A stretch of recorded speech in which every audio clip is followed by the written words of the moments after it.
Hey guys, welcome back to the Great Ace Attorney Chronicles! In the last episode, we went into the pawn shop and yes, there was some pretty weird things going on. This gentleman over here came into the shop and he says that this overcoat he's wearing right now is his and he took it away from Gina. And Gina says no, it's hers. So we asked Herlock for a little bit of help.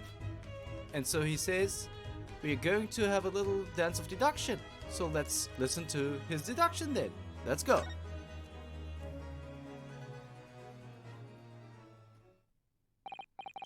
Well, Miss Lestrade, it would appear you find yourself in something of a predicament. Where the blue blazes have you been, huh? Pardon? When a lady's in trouble, a true gent's supposed to be there to help straight away. Not an hour late. Harsh. And who, pray tell, are you?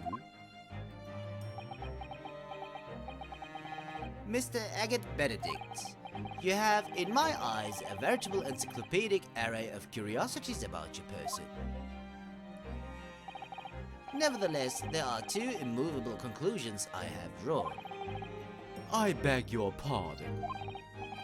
The first is, the true reason for your visit to this pawnbroker each day is something you have not yet revealed.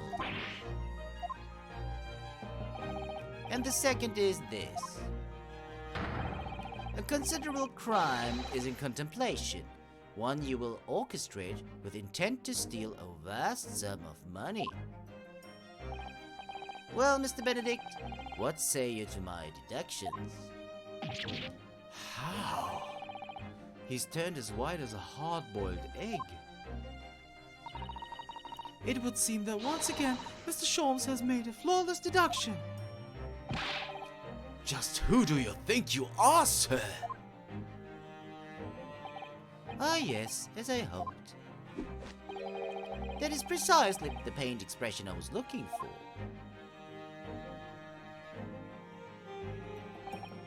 So, shall we begin? The time has come for yet another Herlock Sholmes' Logic and Reasoning Spectacular. The Great Deduction. The game is afoot. Topic 1. Mystery Man's Aim. First of all, we must ask ourselves on what business you ventured to this pawnbroker each day. You claim to have followed this pickpocketeer, having had redemption tickets stolen from you on the street. But that is most certainly a lie. The real truth is something quite different. As revealed by that which you hold in your hand. Yes, what brought you to this shop in the first place is the staff recruitment flyer. The piece of paper in your hand is a staff wanted advertisement from this very shop. Yet even the most unobservant would soon realize that a man of your appearance has no need of such employ. In other words, there is some ulterior motive for your actions. The cane, which you unwittingly clutch to your person, exhibits an incontrovertible contradiction. What utter rot! I've had this cane for years. The contradiction of which I speak is, of course, the missing ferrule. The end of any walking cane would be determined with a metal ferrule to protect the wooden tip. And yet detailed analysis shows the wooden tip of this stick to be utterly bare. Therefore, there is only one conclusion. The rod that you hold in your hand, which appears to be a walking cane, is in fact no cane at all. You recoil, sir. Is something wrong? And in your recoiling, you inadvertently facilitate the answer of the next conundrum to present itself. Namely, what is the truth behind this rod you bear? Yes, your reaction betrays the truth. The handle, which you evidently would like to conceal, is the key to understanding this riddle, you see. From the moment I saw it, my suspicions were aroused. What walking cane demands such a stout handle? Mused I. But of course, as I said, this is no walking cane. No, that rod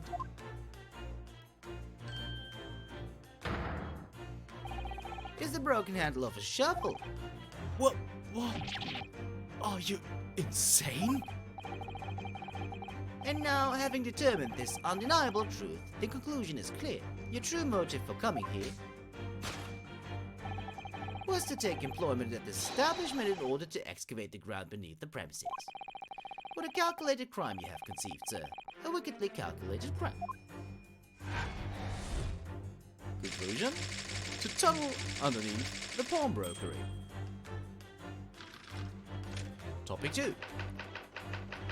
Great crime.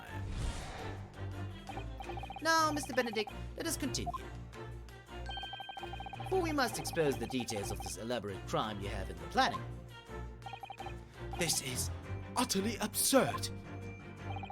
You suggest that I, a gentleman, intend to excavate the ground beneath this pawnbrokery with a broken shovel?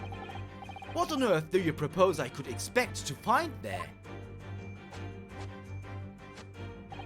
Some long-forgotten treasure, I suppose? Save for such a fanciful theory, what possible reason could I have to do as you say? Oh, but there's ample reason. As you are only too well aware, Mr. Benedict. And your furtive glance is more telling than I could have hoped. What? Let us consider what would motivate a man to infiltrate a shop such as this and covertly dig beneath its floor. The answer is revealed by the council note on the counter to which your eyes were inadvertently drawn. This letter gives notice of public works to be carried out in the local area.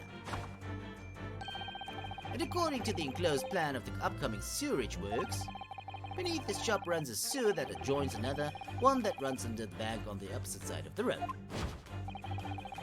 This madness has entered the sewers now, has it? By excavating the ground beneath our feet, you would gain access to the waterway. It flows in very close proximity to the great vault of the financial institution opposite. What are you? In summary, sir, you devised a master plan to pull off an elaborate bank robbery by dint of the underground tunnels. Master plan? Which brings us at last to the final chapter of this lurid scheme. With what plunder did the thief hope to make off from the underground vault of the bank? Are you quite serious? Having consulted with Scotland Yard some days ago, I happen to know the answer. But naturally, the answer is no secret to you, is it, Mr. Benedict? I have no idea what you're talking about. Allow me to present a rather interesting piece of evidence. You see, this picture postcard tells us all we need to know. A postcard of the Great Exhibition? I'm afraid you've quite lost me. Currently in the final stages of preparation, the Great Exhibition will soon be underway. And the government has provided extra funds to complete its centerpiece, the Crystal Tower. Funds that currently sit in the vault of the bank, on the other side of this road. Pardon? Yes, the considerable crime you have been contemplating is the theft of that which sits in the vault of the bank, the special reserve funds of the Great Exhibition. Of course, that is top secret police information, so keep it under your hat, please. Conclusion? To steal the Great Exhibition's reserve funds.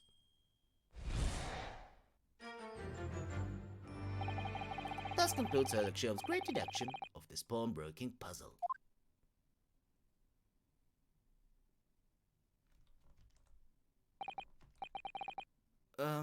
Mr. Sholmes? Well, Mr. Naruhodo, an impressively upbeat deduction for a detective wrecked with loneliness, would you not agree? Was it true what you said about the bank over the road and what it has in its vault? Indeed. Though few know of its existence, it is one of the government's most closely guarded secrets. Gregson told me, in the strictest confidence. But you just announced it to everyone here, rather loudly in fact. And if it's such a big secret, how would Mr. Benedict have come to find out about it? There can be but one explanation for that. Clearly it is because the man is a criminal. But what if he didn't know anything about the money in the vault? If he is a criminal, as you said, then buying a brand new shovel is sure to be the first thing he does know that you've revealed the secret. Oh, Or if he doesn't, maybe Mr. Windibank, well, he already has plenty of shovels here after all. Oh my life, I assure you I'm not so unscrupulous. well, hopefully this has taught you a valuable lesson. Sensitive information must be handled with the utmost of care. One can never be sure that someone privy to secrets won't disclose them, and once the word is out, it's out. Perhaps I'll think twice before confiding in you next time, Mr. Shorns. An excellent idea, Mr. Naruto. An excellent idea. Well then, Mr. Naruhodo, you know what to do, I'm sure. Yes! Yes! We're going to have a dance of deduction. Yes, let's listen to that great deduction again and see if we can massage it into shape. Yes! Very well then, let us start once more from the beginning. Of Sherlock Holmes' magnificent logic and reasoning spectacular. Course correction. Hold it, Mr. Sholmes. Mystery Man's aim. That's our first topic. First of all, we must ask ourselves on what business you went into this pawnbrokery today. You claim to have followed this pickpocketeer, having had the redemption ticket stolen from you on the street. But that is most certainly a lie. The real truth is something quite different, as revealed by that which you hold in your hand. Yes, what brought you to the shop in the first place is the staff recruitment flyer. So, by Mr. Sholmes' reasoning, Mr. Benedict came here in order to apply for a job so he could dig down through the floor.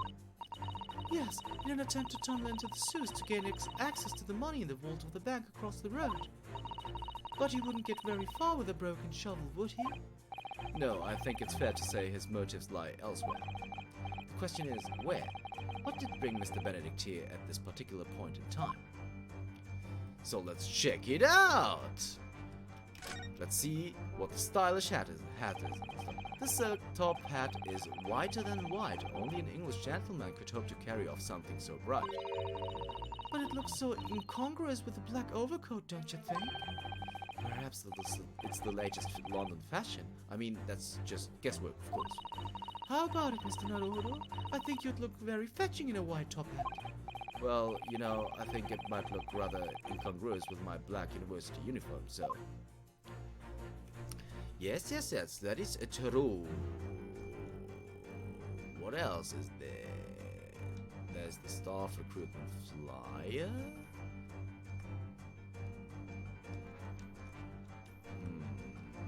So we have the cane. But we're gonna have a look at the flyer first. It certainly is a flyer for Mr. Windibank's shop. Let's see. Windibank wants you, pawnbroker's assistant required. It's an eye-catching advertisement, that's for sure. I've seen the same flyer up here inside the shop, I think.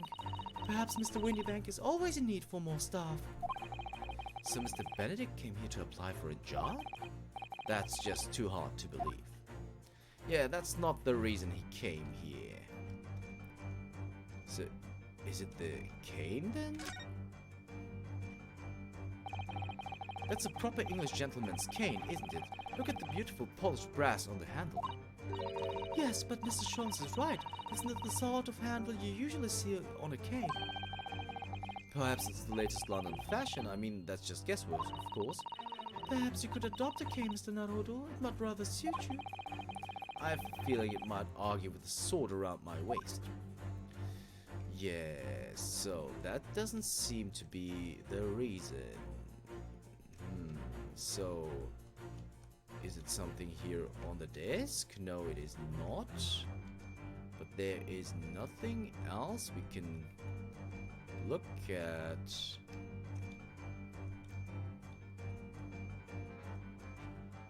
Scribbled right? Aha! There we go. There's some scribbled writing on the back of the flyer. Oh! Look at all the scribbled notes on the back of the flyer here. I don't believe it. What is it? Listen to what it says. Name Gina Lestrade. Height 5'2". Green cap, scruffy waistcoat, grubby white shirt, blue satchel, ragged. It's a detailed description of Miss Lestrade. Goodness. There's even a sketch of her, hat and all. Although, if he showed it to her, she'd fire that smoke grenade launcher in his face for sure. And look, the details of the shop have been written down here too. Windibank's Pawnbrokery, Baker Street. Redemption deadline 15th April. Which is today's date.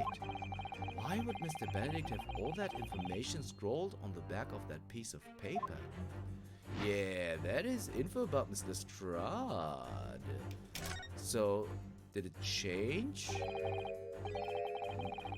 Suspicious writing on the back of suspicious fly on the hands of a suspicious gentleman. I didn't think there was anything suspicious about the fly, Mr. Naruto.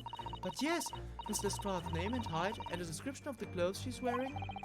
Not to mention the sketch of her likeness, which I'm fairly sure she wouldn't take lightly. And today's date too, redemption deadline 15th April. Can't let this go, can we? It's far too suspicious. Yeah, that is very suspicious. Very suspicious indeed. Yes, what brought you to this shop in the first place is the info about Miss Lestrade. Quite so, my dear fellow. It would appear that the writing and sketch on the reverse of the flyer pertain to the pickpocket Miss Lestrade and to Mr. Windibank's pawnbrokery here. Oh! You originally told us that you had merely given chase after Miss Lestrade stole the redemption ticket from you. But that, sir, is a thinly veiled lie. It is the information on the back of the flyer that led you here today, by which I mean here to Windibank's pawnbrokery, and today the redemption deadline of that overcoat. So you waited outside for the young girl matching the description you have written down to arrive. Oh! And you have gone to some lengths to hide the reason for your pursuit of Miss Lestrade. In other words, there's some ulterior motive for your actions. The cane which you unwittingly clutched to your person exhibits an incontrovertible contradiction. What utter rot! I've had this cane for years! The contradiction of which I speak is, of course, the missing ferrule. Yeah, that's not it. What's a ferrule? It's the metal cap commonly found on the end of a cane, Mr. Naruto. Ah, the bit that makes the nice clacking sound on the pavement. Yes, exactly. And Mr. Sholmes is right. It appears to be missing on this cane. But it doesn't actually look broken, does it? No, it doesn't. Though the gentleman certainly did recoil when Mr. Sholmes identified the cane as suspicious. In other words, there's some secret about the cane that Mr. Benedict would rather we don't know. Well, and I think it is actually the handle here because it says AG, the initialing here. But I want to check out if there's something else we can... Okay, we could talk about the stylish hat again if we wanted to, but we're not going to because we already had that. So, if we wanted to... Yeah, let's just see what the missing ferrule is all about. The end of this cane is just bare wood. Yes, and according to Mr. Sholmes' deduction, this is where the shovel blade would have been attached. Couldn't it just be that the tip fell off? I'm sorry, Mr. Naruto, but I couldn't possibly speculate.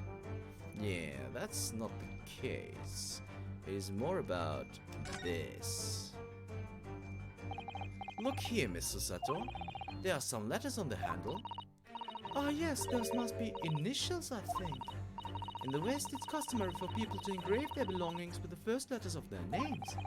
So Sherlock Holmes would be HS, you mean? That's right. And the initials on this cane, obviously. Oh, A.G. Why does it feel as though that's not quite right? Well, we're going to find out. Just to be sure, there's nothing else we can check out, right? No, there is nothing else. There doesn't seem to be anything else that we can check out, so we're just gonna present the initial letter.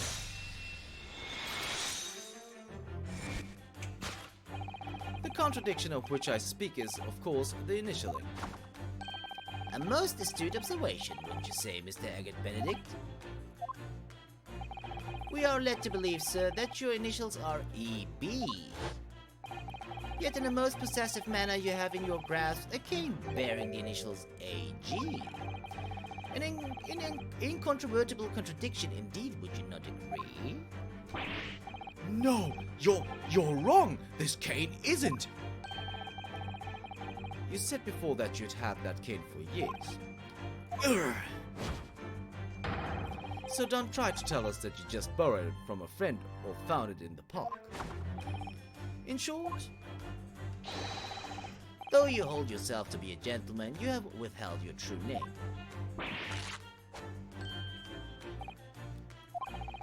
Your recoil, sir, is something wrong?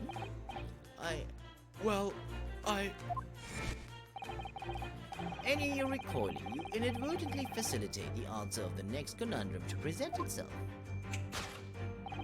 Namely, what is the truth behind this rod you bear? Yes, your reaction betrays the truth. The handle which you evidently would like to conceal is the key to understanding this riddle, you see. Let's consider the bare bones of what's happened here. Miss Lestrade redeemed that fine-looking overcoat.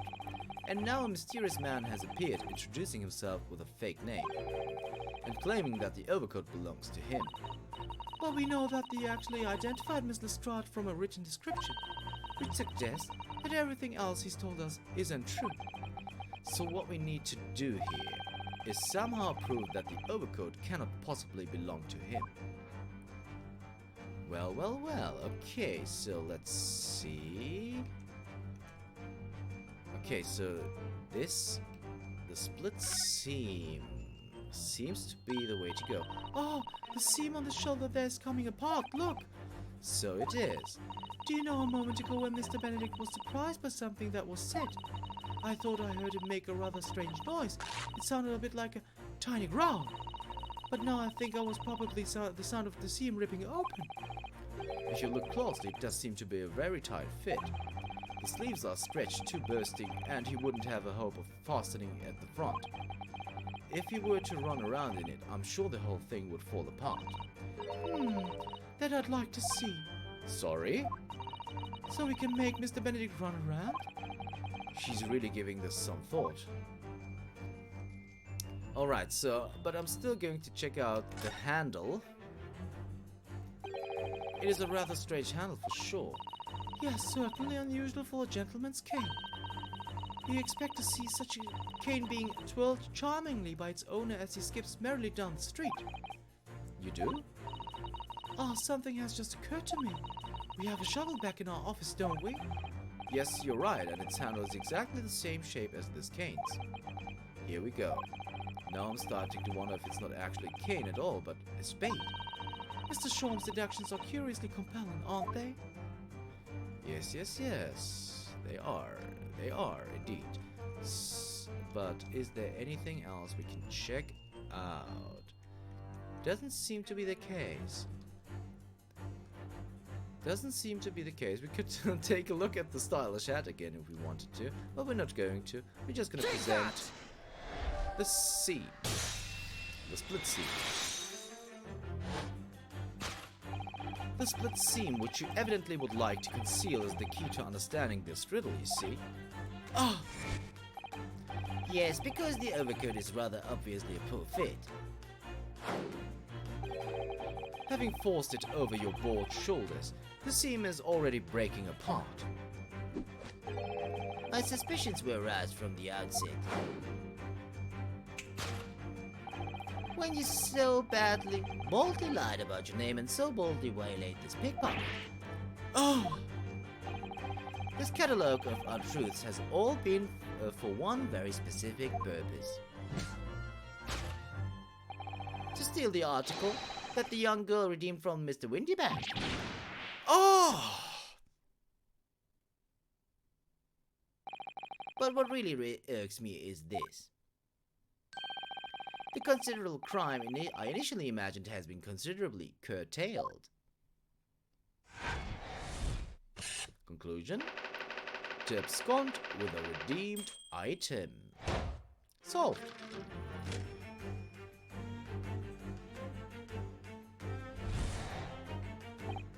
Now, Mr. Benedict, let us continue. For we must expose the details of the elaborate crime you have in the planning. This is utterly absurd. You suggest that I, a gentleman, designed a wheeze to filch some tawdry article of pawnage. Have you forgotten that I redeemed the article in the proper manner, using the watchword? Had I not been on the one to deposit it in the first place, how could I possibly have known the relevant details, n'est-ce pas? Oh, but the watchword can be discovered. As you are only too well aware, Mr. Benedict. Ah, and your furtive glance is more telling than I could have hoped. What? Let us consider how one might come to learn a secret watchword relating to the pawned property of another. The method is revealed by the council notice on the counter to which your eyes were inadvertently drawn. The direction of the deduction must change rather dramatically now, I think. Yes, no more talk of tunneling into the sewers. Which is a pity because it all sounded rather exciting. Yes, it did. Anyway, you can't deny that this mysterious gentleman didn't know the watchword. Yes, Professor. If you didn't know that word, Mr. Windibank would never allow you to redeem the article. Or, looking at it another way, if you did know that word, Mr. Windibank would allow you to redeem the article whether it was yours or not. So the question is, could this gentleman have found the watchword out somehow? That is a very good question, but it's... So let's check out the council note first. Baker Street Works is the title. Yes, and it does mention sewage works as Mr. Shawn said. Oh, and specifically mentions that tonight's sale at the confectionery shop on the corner won't be affected. Case solving first, confectionery later, Mr. Naruto. Oh, curse my overly expressive face. Yes, that's not it. So... I wanna see the photo. I wanna see the picture of the dog. Unfortunate. Let's have a look at the old lamp. This looks to be quite an old lamp, but it's obviously been well looked after, and there's oil in it too. In other words, it's still in use. Yes, it would appear so, but as for how it could be related to Mr. Benedict knowing the watchword for the pawned article, I have no idea. That makes two of us. Alright, so...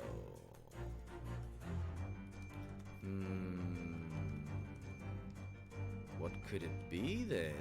Then it must be the notelet. Let's have a look at the revolver first. This is Mr. Windibank's gun. Yes, loaded with only one bullet, he said. It would appear that being a pawnbroker is a very life or death profession. That might just be this particular establishment. Yeah, it's not this, but it's the notelet here.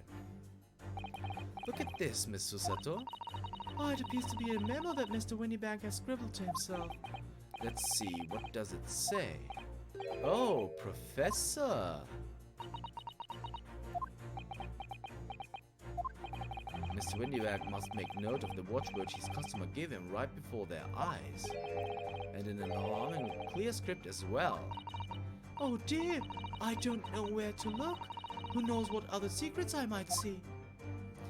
So it is that, and I couldn't find anything to check out here, so I'm just gonna present that. The notelet. The method is revealed by the notelet on the counter to which your eyes were inadvertently drawn. Yes, the broker here follows the same procedure whenever a customer comes to redeem an article. He asks the customer for the watchword and notes down the response uttered on a notelet he has to hand. Then he consults his ledger and confirms whether or not the watchword matches that of the article in question. I would expect nothing less of a diligent pawnbroker. But his diligence clearly has its disadvantages. What are you talking about? It is increasingly apparent that you were present in this shop before your accusation against Mr. Strad. In all likelihood, you followed her inside and then observed her talking to Mr. Windibank. When the diligent broker made a note of the watchword, as is his common practice, you observed him writing the word professor. Oh, that's all he knows, 'cause sorry guys. You observed him writing the word professor on the notelet beside the ledger. And that, sir, was the master plan you devised to steal the pawned article from the young Miss Lestrade. Master plan? Which brings us, at last, to the final chapter of this lurid scheme. Why would you go to such lengths to redeem that particular article from this pawnbroker? Are you quite serious? For an ill-fitting overcoat hardly seems to justify the effort, much less a worthless music box disc. But naturally, you had very good reason to make them yours, didn't you, Mr. Benedict? I have no idea what you're talking about. Allow me to present a rather interesting piece of evidence. You see, this picture postcard tells us all we need to know.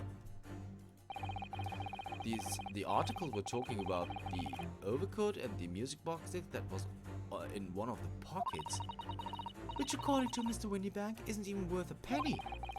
And yet this man went to such lengths to steal them. Why?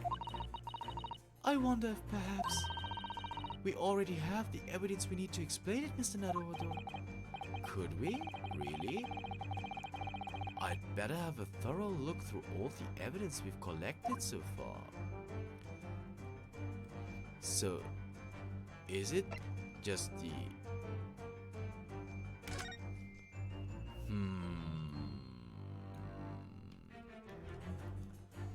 Do we just turn it around and... Aha! There we go. For Mr. McGilded. Oh, there's a little scrap of paper stuck on the rear side of the disc. Look! And a scribbled word or two. It looks like somebody's name. For Mr. McGilded. McGilded? It couldn't be. But it is, Mr. Naruto. A name I shall never forget for as long as I live. But why? Why is his name on this? The music box disc information has been updated in the court record. Music box disc, a metal disc, on the reverse side is a note that reads, for Mr. McGilded. For McGilded, just McGilded. Alright, so we're just gonna present that.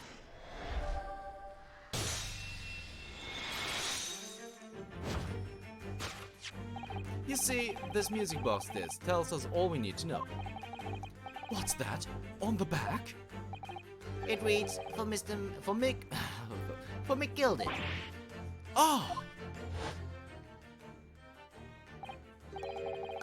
Mr. Magnus McGilded, the unfortunate philanthropist who perished in curious circumstances at the Old Bailey 2 months ago. A prominent man in London, though his loan-mongering demonstrated a distinct lack of scruples. So, you're an associate of his, are you? Or perhaps a subordinate? Mr. McGilded was a man of unusual small stature, in fact. He was precisely the right size for that overcoat that you've squeezed yourself into. Oh! Your true identity remains shrouded in mystery, Mr. Agate Benedict.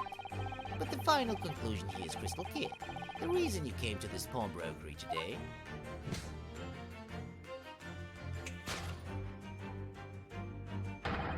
was to retrieve an article left behind by the late Magnus McGilded.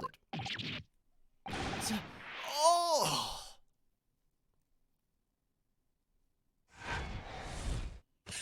The great crime conclusion to acquire an item deposited by Mr. McGilded.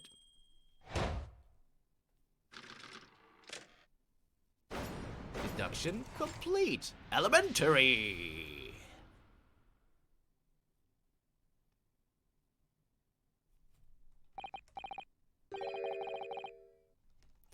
Well, guys, we have not just reached the half-hour mark, but exceeded it by quite some time, 5 minutes actually.